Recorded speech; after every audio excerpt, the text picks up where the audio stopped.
नमस्कार दोस्तों।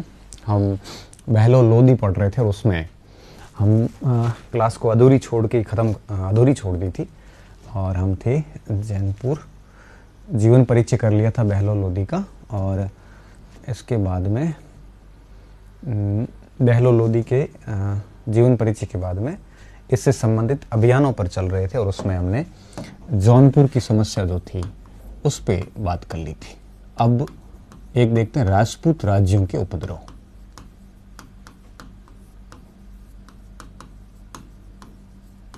ठीक है, तो इस समय राजपूत राज्य जितने भी हैं उनके भी उपद्रव रहे थे और इन उपद्रवों से निपटने के लिए भी इसने काम किया था। उपद्रव कह सकते हैं उसको, आप थोड़ा अभियान लिखेंगे ज़्यादा ठीक रहेगा, क्योंकि राजपूतों ने उपद्रव की बजाय इतना उपद्रव किया ही नहीं था इस समय। ठीक है, अब देखिए सबसे पहली बात, राजपूत अभियानों के तहत एक अहमद यादगार ने एक अभियान के बारे में लिखा है, वो है मेवाड़ अभियान। कुंभा की मृत्यु हो चुकी थी और उसके बाद उत्तराधिकारियों में आपस में संघर्ष चल रहा था। उस समय कहते हैं कि समकालिक इतिहासकार तो नहीं कहते, हालांकि कर्नल टोड ने बाद में ज़रूर लिखा है annuls and antiquities of Rajasthan में, लेकिन इससे पहले के जो इतिहासकार है अहमद यादगार, वो लिखते हैं इसमें कि मेवाड़ से ऊदा ने इसको आमंत्रित किया था बहलोल को। ठीक है, और ऊदा के आमंत्रण पर बहलोल निकलता है, लेकिन उस समय कहते हैं कि ऊदा की बिजली गिरने से मृत्यु हो गई।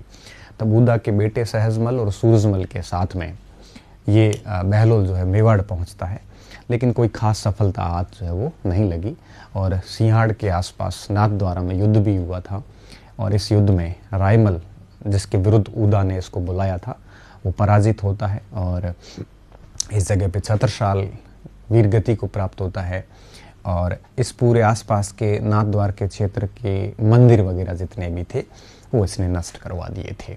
और ये विवरण हमें मुस्लिम इतिहासकार देते हैं, हालांकि समकालिक इतिहासकार कोई नहीं बताता, यह है मुस्लिम इतिहासकार ही बताते हैं और उसमें भी एकमात्र स्रोत अहमद यादगार है। ठीक है, और इसके अलावा टोड ने भी इस बात को स्वीकार किया है, बट तिथि इसकी किसी ने नहीं दी है। ठीक है, तो इस बात को हम थोड़ा सा लिख लेते हैं। क्या लिखेंगे? सबसे पहली बात कि मेवाड़ में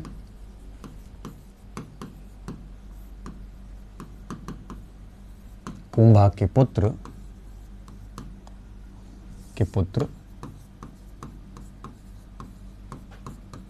ऊदा ने भाई रायमल के विरुद्ध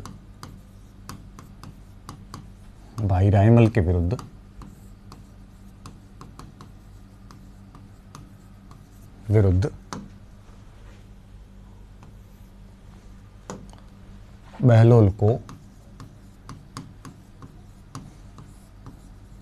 मेवाड़ आमंत्रित किया।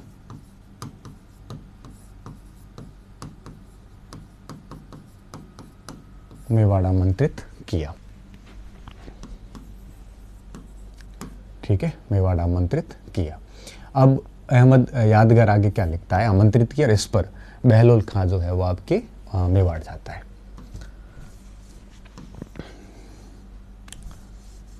आमंत्रित किया।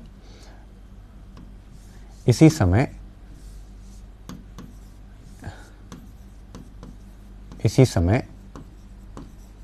ऊदा की मृत्यु हो गई, बिजली गिरने से हुई थी ऐसा कहते हैं। हालांकि कई सारे राजस्थान के इतिहास में कई सारे ऐसे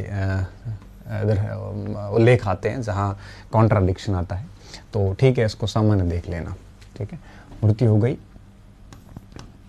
ऊदा के पुत्र सूरजमल व सहसमल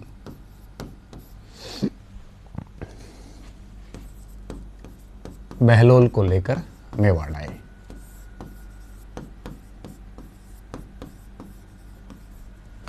बहलोल के साथ मेवाड़ आए।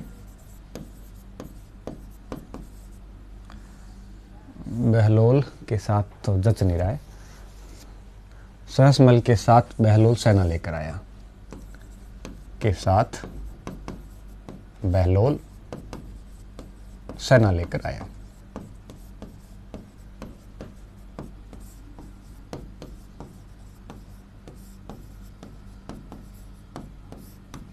ठीक है, अब यहां पे आ गया। अब आगे देखो क्या हुआ। जब ये सेना लेकर आया तो डेफिनेटली युद्ध भी होगा और रायमल और इसके बीच में भयंकर युद्ध होता है। और यूँ कहते हैं कि ये जो है वो आपके पराजित हुए थे। कौन? रायमल पराजित हुए। सियाड़ के निकट, सियाड़ नाथद्वारा के निकट।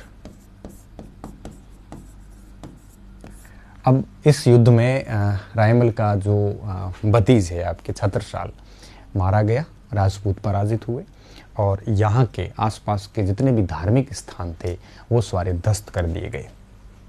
निकट हुए युद्ध में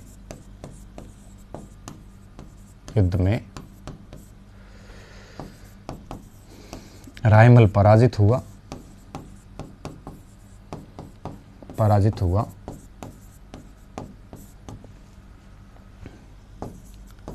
भतीज छत्रसाल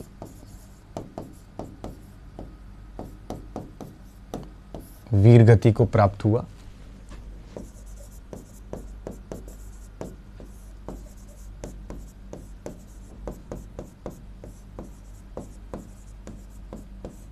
ठीक है, छत्रसाल वीर गति को प्राप्त हुआ।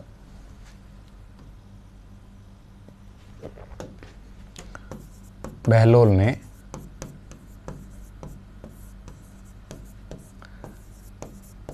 इस क्षेत्र के धार्मिक स्थानों को नष्ट किया और मेवाड़ के इस क्षेत्र में धार्मिक स्थान विद्यार्थियों है भी बहुत अधिक। धार्मिक स्थलों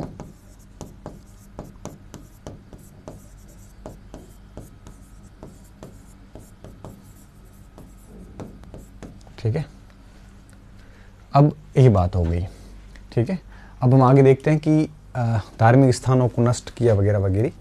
अब इसका उल्लेख जो है वो हमें यादगार करता है और आपके साथ साथ में कर्नल टोड ने भी इस बात पर आपके सहमति जताई है। ठीक है, तो तारीख सलातिन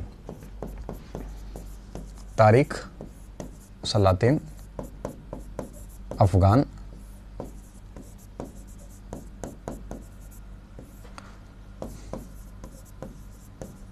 अहमद यादगार कृत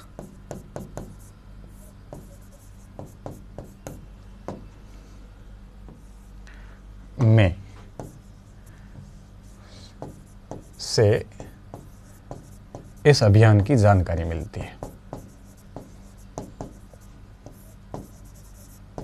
इस अभियान की जानकारी मिलती है। ठीक है,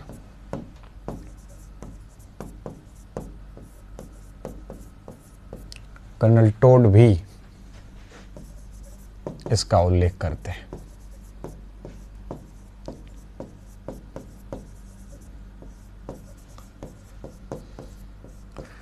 तो कहने का मतलब है कि केवल राजपूतों के विरुद्ध केवल यही अभियान था इसका, बहलोल का मुख्य रूप से। बाकी छोटे मोटे अभियान तो खैर चलते ही रहते थे। ठीक है, तो एक सर की समस्या थी इसके सामने और सर की वंश ही खत्म कर दिया इसने। हालांकि हुसैन शाह सरकीन अभी भी थे जिसका दमन आगे बहलोल के बाद में सिकंदर लोदी करने वाला है, लेकिन सर की राज्य खत्म कर दिया था। ठीक है ना। और दूसरी समस्या थी राजपूत राज्यों के खिलाफ इसने अभियान किया था। और अब तीसरी जो समस्या थी वो आपकी खिजर खान के उत्तराधिकारियों के और सैयद वंश पूरे के अयोग्य होने के कारण जो दिल्ली के आसपास का एरिया था, दोआब क्षेत्र, मेवात क्षेत्र, ये हमेशा से अशांत रहता था। जब भी शक्तिशाली कोई शासक आता था तब तो ये शांत रहते थे, लेकिन थोड़े से शासक अगर कोई कमज़ोर होता था तो उसका परिणाम ये निकलता था कि ये जितने भी आसपास के क्षेत्र के जितने भी अधिकारी सरदार थे सारे उद्दंड हो जाते थे। तो इनके ऊपर एक प्रकार से दमन करना भी जरूरी था। ठीक है, तो इस समय क्या हुआ आपके अब हम देखते हैं इसमें कि किस तरह से उद्दंड सरदारों का दमन।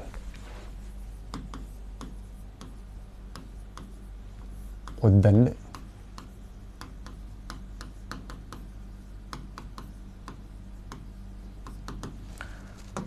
इतना रायता बिखेर दिया था फिरोज तुगलक 1388 से लेकर और 1451 के बीच में।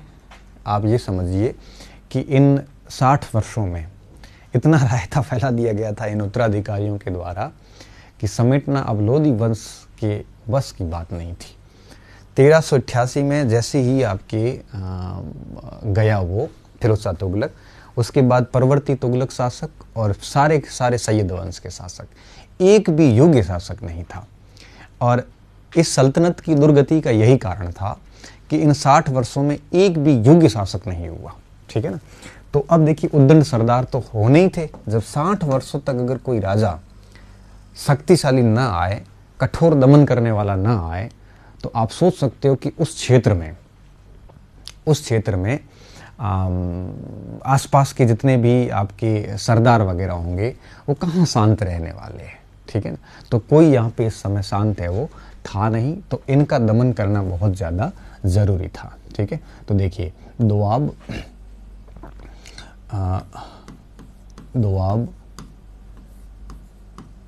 मेवात व दिल्ली के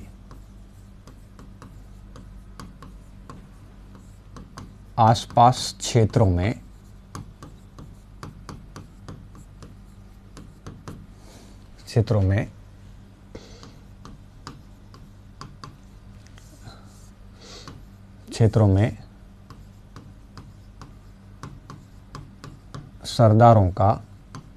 सरदार का मतलब यहाँ पे सिखों से नहीं है। सरदार अफगानों में भी सरदार बोलते हैं। सरदार मतलब आप छोटे मोटे जागीरदार आप कह सकते हो ना। क्षेत्रों में सरदारों का उद्दंड व्यवहार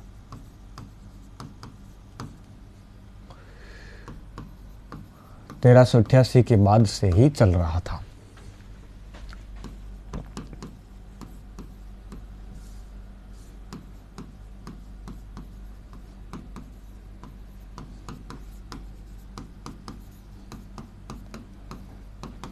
ठीक है। और बहलोल ने इनके दमन का प्रयास किया।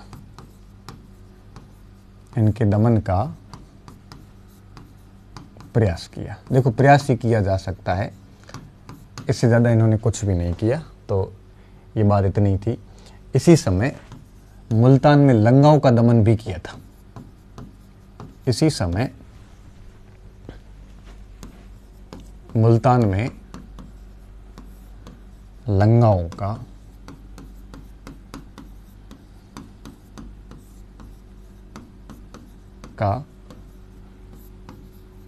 दमन भी किया था। ठीक है।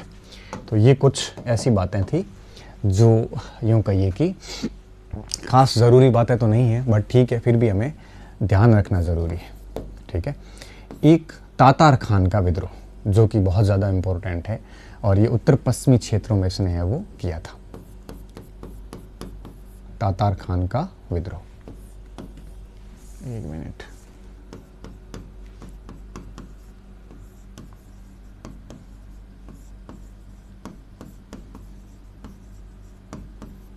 ये भी एक इसके काल की समस्या थी। हाँ, देखिए तातार खान के पास में उत्तर पश्चिमी बाउंड्री पूरी थी। ये जैसे भारत देखोगे ना आप ऐसे, तो इस इलाके में तातार खान था। ठीक है।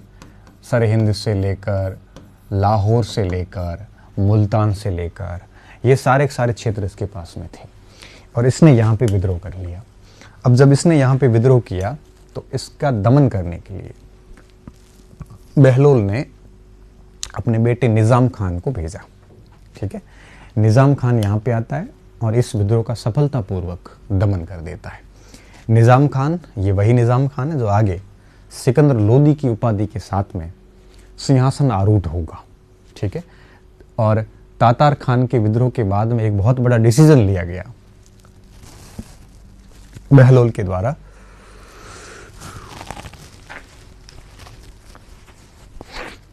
बड़ा डिसीजन लिया गया। डिसीजन ये लिया गया कि अब राज्य जो है वो आपके कई सारे अधिकारियों में विभाजित कर दिया जाएगा।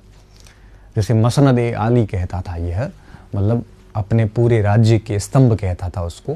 तो तातार खान के विद्रोह के बाद में बहलोल ने अपने राज्य का विभाजन कर दिया और कई अधिकारियों को राज्य बांट दिया। ये सल्तनत में ऐसा पहला उदाहरण देखने को मिलता है जब राज्य का बंटवारा किया गया हो अधिकारियों के बीच में, अमीरों के बीच में आप कह सकते हो। और इसका परिणाम क्या निकला? परिणाम ये निकला कि इन सारे अधिकारियों ने सिकंदर लोदी के काल में विद्रोह किए और सिकंदर लोदी इन सभी की आंतरिक समस्याओं से जूझता रहा। आरंभ के लगभग 10 वर्षों तक तो वो सिर्फ और सिर्फ विद्रोह का ही दमन करता रहा। तो ये तातार खान के विद्रोह के बाद में राज्य के बंटवारे का जो निर्णय था वो बड़ा बेकार निर्णय माना जाता बहलोल का, ठीक है, क्योंकि वो ये मानता था कि जितने भी सरदार वगैरह है ये हम सब खुदा के बंदे हैं और सारे के सारे एक ही प्रेस्टीज रेपुटेशन के हैं, कोई ऊपर नीचे नहीं है, तो मुझे राज्य बांट देना चाहिए। तो इसलिए राज्य बांट दिया और राज्य बांटने से इसके इस काल में तो समस्या नहीं आई, लेकिन इसके बाद का जो शासक बना निज़ाम खान अर्थात सिकंदर लोदी, उसके काल में समस्या का सामना करना पड़ा।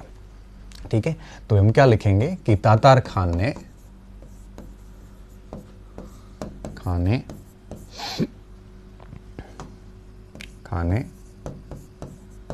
उत्तर पश्चिमी सीमा के सरदारों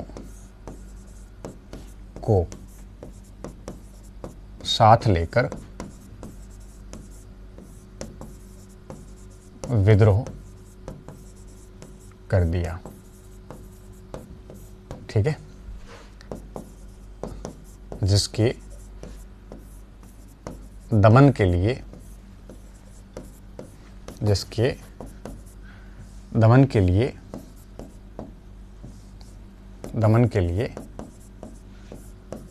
पुत्र निजाम खान को भेजा। निजाम खान मतलब सिकंदर लोदी को भेजा। ठीक है, और निजाम खान ने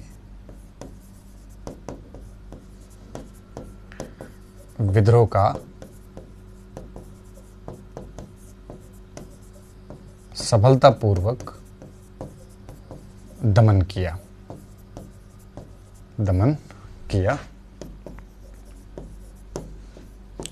और तातार खान का वध किया। तो ये निज़ाम खान ने इसका ये सफलतापूर्वक कार्य किया। शायद इसी वजह से निज़ाम खान को क्या किया गया था, आपका स्वयं का अपना उत्तराधिकारी जो है वो नियुक्त किया था कि मेरे मरने के बाद शासक कौन बनेगा, निज़ाम खान बनेगा, ऐसा इसने पहले ही तय कर लिया था। ठीक है, अब आगे देखिए क्या हुआ। एक मिनट लिख लिया होगा आपने। इस विजय के बाद बहलोल ने अपने राज्य को अपने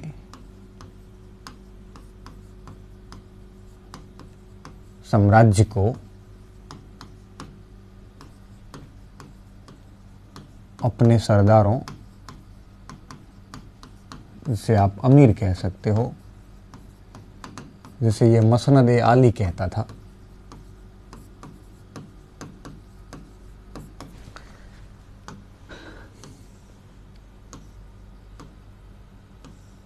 में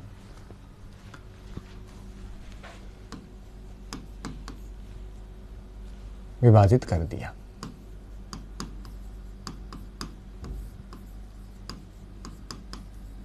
सल्तनत में ऐसा ये पहला ऐसा एग्जाम्पल था जब कोई सुल्तान अपने राज्य को इस तरह से अमीरों में विभाजित करे। इतना विकेंद्रीकरण कोई नहीं कर सकता। देखो, क्योंकि ये एक यूं कहिए कि एक मूर्खतापूर्ण डिसीजन हो सकता है। ठीक है, अब निजाम खान जो था सबसे बड़ा बेटा था, इसका सबसे योग्य बेटा भी था। इसको क्या किया, इसने अपना उत्तराधिकारी घोषित किया।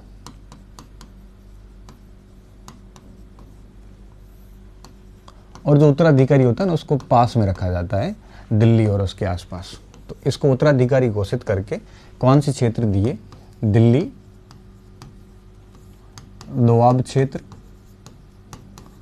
और पंजाब का जो एरिया था आसपास का क्षेत्र इसको दिया। ठीक है, अब निजाम खान को कहा कि ये पूरा प्रशासन जो है इस क्षेत्र का, ये तुझे संभालना है, और जैसे मैं मर जाऊंगा तो उसके बाद में मेरे इस पूरे क्षेत्र का उत्तराधिकारी कौन बनेगा, मेरे पूरे क्षेत्र का उत्तराधिकारी जो है वो आपके निज़ाम खान बनेगा। और निज़ाम खान सिकंदर लोदी की उपाधि के साथ में इसका उत्तराधिकारी भी बन गया। ठीक है, अब निज़ाम खान के बाद में जो दूसरा जो मेन अधिकारी था वो था आपके बारबक खान। तो बारबक का नाम हमने पहले भी पढ़ा एक बार। ठीक है, इसको जौनपुर का इलाका दिया। बाद में सिकंदर लोदी ने इस बारबक खान को जौनपुर से हटाया था, और आपको पता भी होगा, आगे हम पढ़ेंगे भी, जौनपुर दिया।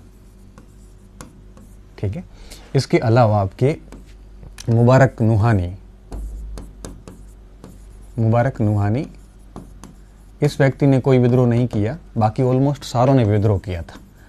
इसको कड़ा मानिकपुर का क्षेत्र दिया।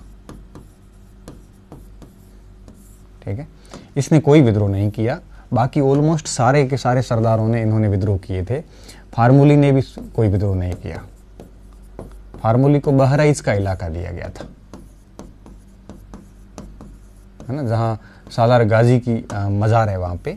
तो इसको ये बहराइच का इलाका जितना भी था वो सारा दे दिया। आजम हुमायूं, इसने सबसे अधिक विद्रोह किए।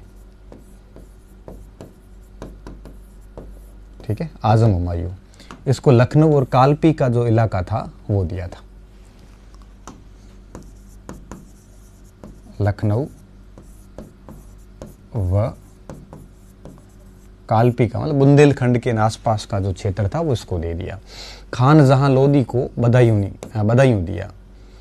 खान जहां लोदी,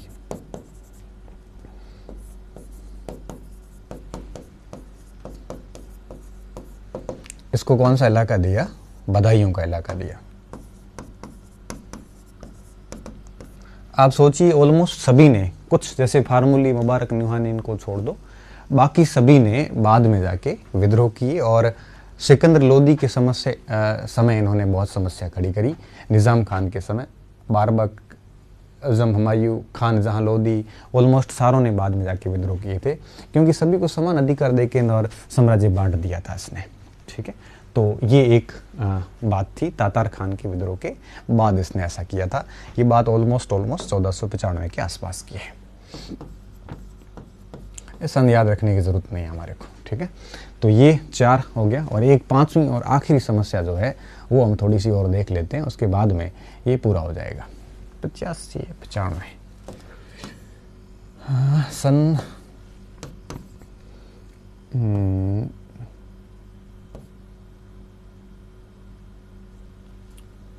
जैसे, ठीक है। अब लास्ट देख लेते हैं हम, ग्वालियर का अभियान। 5वें नंबर पे ग्वालियर अभियान। ये इसके जीवन का आखिरी अभियान था।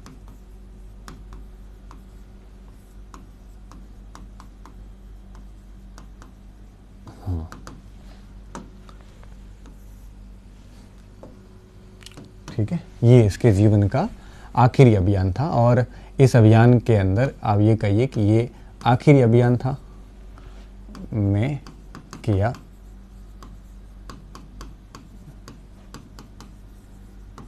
आखिरी अभियान था। ठीक है, आखिरी अभियान ही होगा, क्योंकि अब 90 साल की उम्र तो हो ही चुकी थी खैर। और इस समय यहाँ का जो शासक है वो मान सिंह तोमर था।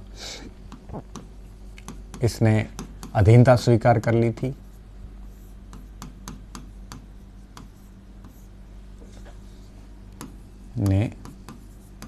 और 80 लाख टंके उपहार स्वरूप दिए थे। अधीनता स्वीकारी और 80 लाख टंके उपहार स्वरूप दिए थे।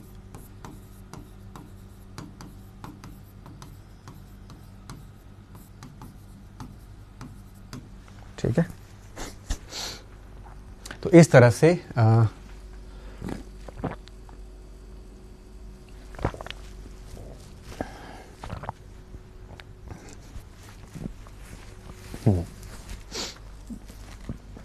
सिकंदर लोदी के काल में भी मान सिंह तोमर होगा, और सिकंदर लोदी को जब हम पढ़ेंगे तब वहाँ पे हम ये बात लिखने वाले हैं कि ग्वालियर ऐसा क्षेत्र था जो लोदी वंश के सारे शासकों ने प्रयास किए थे, परंतु कोई भी शासक सफल नहीं हुआ। हालांकि पद्मावती, अनहिल क्षेत्र और चंदेरी क्षेत्र, कुछ इलाके सिकंदर लोदी ने ज़रूर जीते थे, परंतु ग्वालियर को पूर्ण रूप से कोई भी विजित नहीं कर सका। कोई भी मतलब लोदी शासक कोई भी विजित नहीं कर सका था।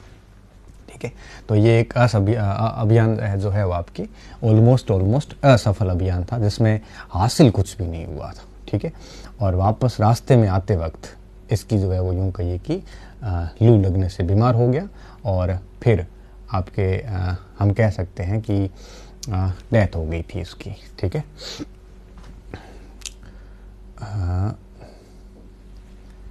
इस अभियान से वापस आते वक्त लू लग जाती है और आपके 1489, ठीक है, 1489 में इसकी मृत्यु हो गई, और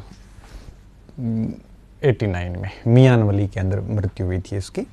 और उस समय तक इसका शासन लगभग 38 वर्ष और कुछ महीने, 8 महीने। तो सबसे अधिक शासन जो है वो आपके किसका रहा था? बहलोल लोदी का रहा, सबसे अधिक शासन पूरे सल्तनत के अंदर। ठीक है, इस अभियान से वापस लौटते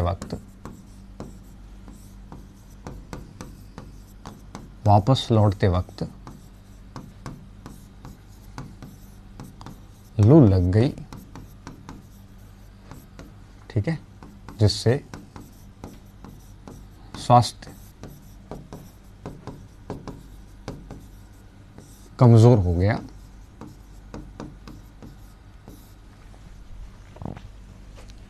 गया, और 12 जुलाई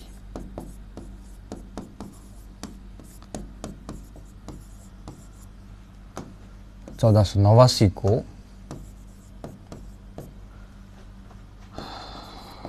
मृत्यु हो गई। ठीक है, बस लगभग 39 साल शासन किया। देखो लगभग लिख रहा हूं, आगे भी शायद मैंने कहीं लिखा है इसका।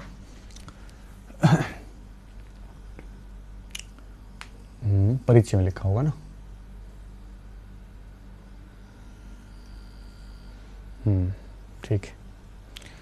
ठीक है, अब लास्ट में थोड़ा सा मूल्यांकन कर लेते हैं, और उसके बाद बहलोल लोदी खत्म और सिकंदर लोदी शुरू हो जाएगा। मूल्यांकन में अलग स्लाइड पे आ जाते हैं, यहीं से शुरू कर लेते हैं। तो ठीक है,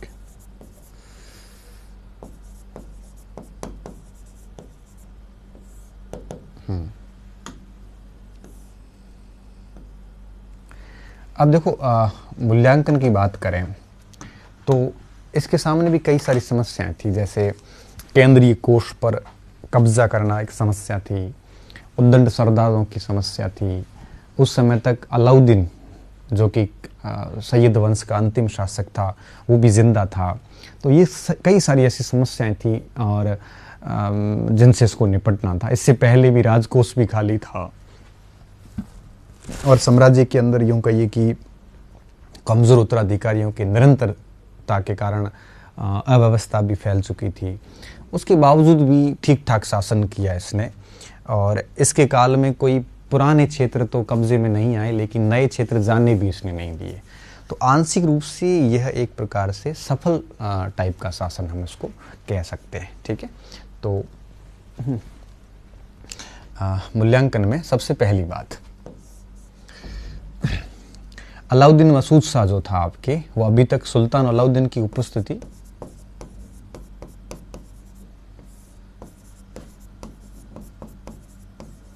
क्योंकि ये 1476 तक रहता है, तो की उपस्थिति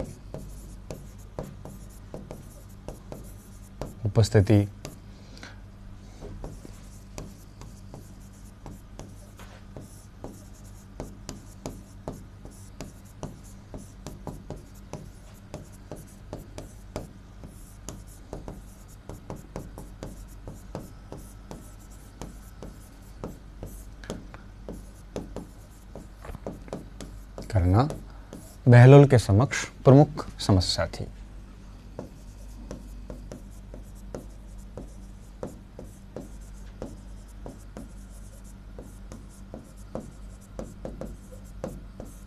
ठीक है, अब सुल्तान अलाउद्दीन की उपस्थिति, क्योंकि सुल्तान उस समय जिंदा था और ऐसी स्थिति में आपके सुल्तानों को, ठीक है, अब उन सारे सुल्तानों को अमीरों को राजी रखना बहुत मुश्किल काम था, क्योंकि वो कभी भी अलाउद्दीन को समर्थन दे सकते थे।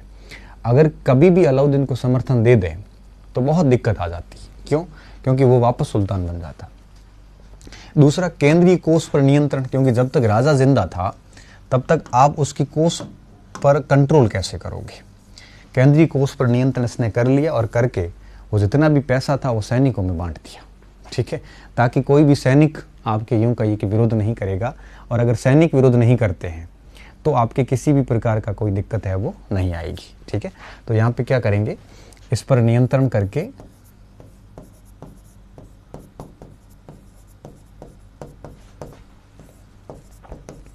स्थापित कर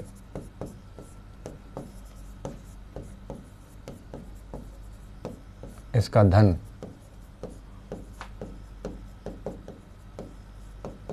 सैनिकों में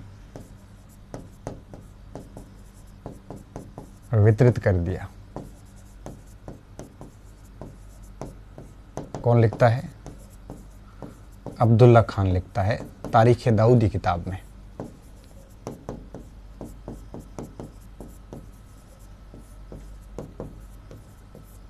कई बार ऐसे समझ आधारित प्रश्न आता है कि निम्नलिखित में से कौन सी पुस्तक अफगान राजवंश के बारे में जानकारी नहीं देती है या देती है। तब ये तारीख-ए-दाऊदी, अब्बास खान शेरवानी, जितने भी रेफरेंस हमने यहाँ पे डाले हैं वो सारे परीक्षा में काम आ जाते हैं। एक तो काम ये हो गया। ठीक है, तो इसकी ये समस्या थी जिसका इसने वो विधिवत तरीके से समाधान कर दिया। ठीक है, दूसरा, एक मूल्यांकन और हम कर सकते हैं कि ये व्यक्ति कभी भी अपने घर के अंदर रसोई नहीं बनाते थे। ये हर अमीर के घर पे खाना खाने जाता था हर दिन, और फिर उसी अमीर के घर से जो घोड़ा होता था उससे से घोड़सवारी करता था। तो इससे क्या होता था कि सरदारों में आपस में मेलजोल बना रहता था। किसी भी सरदार को ये नहीं लगता था कि वो कमतर है या वो बेहतर है। अब सुल्तान खुद अगर किसी अमीर के घर जाएगा और खाना खाएगा, और वो ऐसे साइकिल सिस्टम से हर घर जाता था, सभी अमीरों के घर जाता था हर दिन अलग अलग अमीर के घर पे। ठीक है, तो सुल्तान जो है वो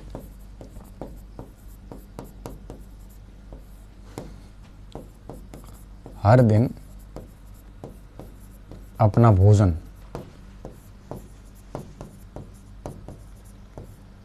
व घुड़सवारी किसी न किसी अमीर के घर करता था।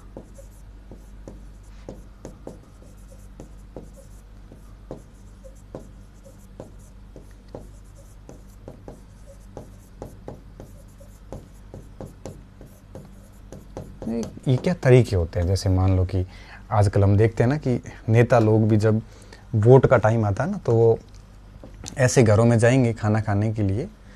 सामान्य दिनों में वो कभी नहीं जा सकते ऐसे घरों में, जो पिछड़े घर है, गरीब लोग हैं, उनके घरों में जाएंगे और वहाँ पे उनके साथ में बैठ के भोजन करेंगे।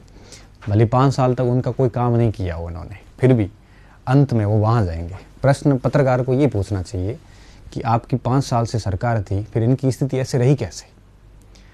जिस घर पे आप अभी खाना खा रहे हो इसकी स्थिति की जिम्मेदार आप ही हो। क्यों? क्योंकि चलो पीछे क्या हुआ वो अलग बात है, लेकिन 5 साल आपकी सरकार थी और अभी आप यहाँ पे बैठ के खा रहे हो, इसका मतलब सीधी सी बात है इनकी स्थिति में सुधार नहीं आया है। तो कहने का मतलब ये है कि ये सिस्टम यहाँ देखने को मिलता है। ये इसलिए करते हैं ताकि जनता को लगे कि नेताजी हमारे साथ में है, जुड़ा हुआ रहेगा और जनता कभी उनके विरुद्ध उपद्रव नहीं करेगी। तो ये एक ऐसा तरीका था कि सुल्तान अमीरों को, सरदारों को हमेशा राजी रखेगा ताकि कोई भी अमीर सरदार इसके खिलाफ कभी भी नहीं बोलेगा और वो कभी भी अमीरों के घर करता था। ठीक है, तो इन्हीं के घर में खाना खाता था और इन्हीं के घर में आपके यूं कहिए कि करता था। ये बात कौन लिखता है? फरिश्ता लिखता है। ठीक है, तो ये आपसी मेल मिलाप के लिए एक अच्छा तरीका था। और क्या क्या था यहाँ पे?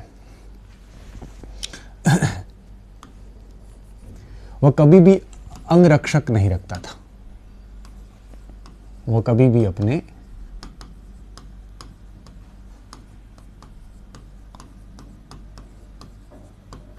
अंगरक्षक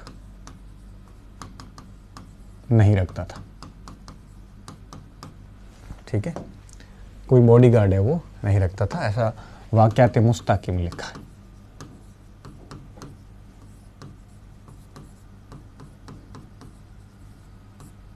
ठीक है, बॉडीगार्ड रखने की ज़रूरत नहीं थी क्योंकि जितने भी अमीर थे वो सब राज़ी थे, जनता को राज़ी रखता था, तो हमले होने के कोई चांसेस नहीं थे।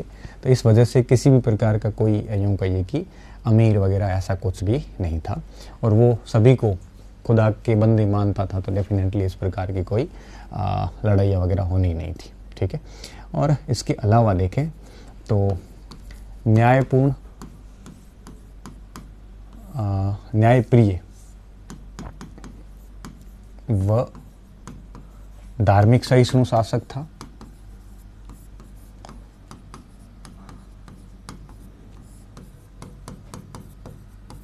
ठीक है, इसका बड़ा तांडव देखने को नहीं मिलता जैसा फिरोज शाह तुगलक और सिकंदर लोदी को मिलता है। तो इसने ठीक है हिंदुओं को भी पद दिए थे, हालांकि अपवाद तो हर जगह ही रहेंगे जहाँ छोटे मोटे मंदिरों को नष्ट करना का तो रहेगा, लेकिन हाँ फिर भी बाकियों की तुलना में ये सहिष्णु था। और एक बहलोल सिक्का चलाया था इसने जो काफ़ी महत्वपूर्ण है और अंग्रेज़ों के काल तक वो सिक्का चलता रहा। टंके मूल्य का चांदी का बहलोली सिक्का चलाया।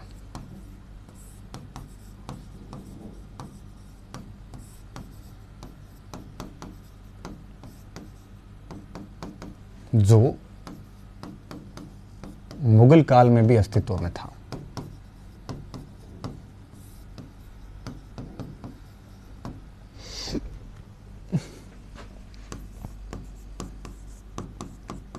अस्तित्व में था। ठीक है, किसका बना हुआ था? चांदी का। वैल्यू क्या थी? 1.4 टन का। नाम क्या था? बहलोल। कब तक रहा? मुगल काल तक रहा। इसका प्रश्न बनता है कई बार, थोड़ा सा इसका ध्यान रखना। बस ये बातें थी इसमें बहलोल लोदी के अंदर, और अब हम इस बहलोल लोदी को पूर्ण मान के चल रहे हैं। अब बहलोल लोदी पूरा हो जाता है यहाँ पे। ठीक है, अब नेक्स्ट क्लास में हमें वो सिकंदर लोदी को देखेंगे। ठीक है, बहुत बहुत धन्यवाद विद्यार्थियों। अच्छे रहिए, मस्त रहिए और पढ़ते रहिए।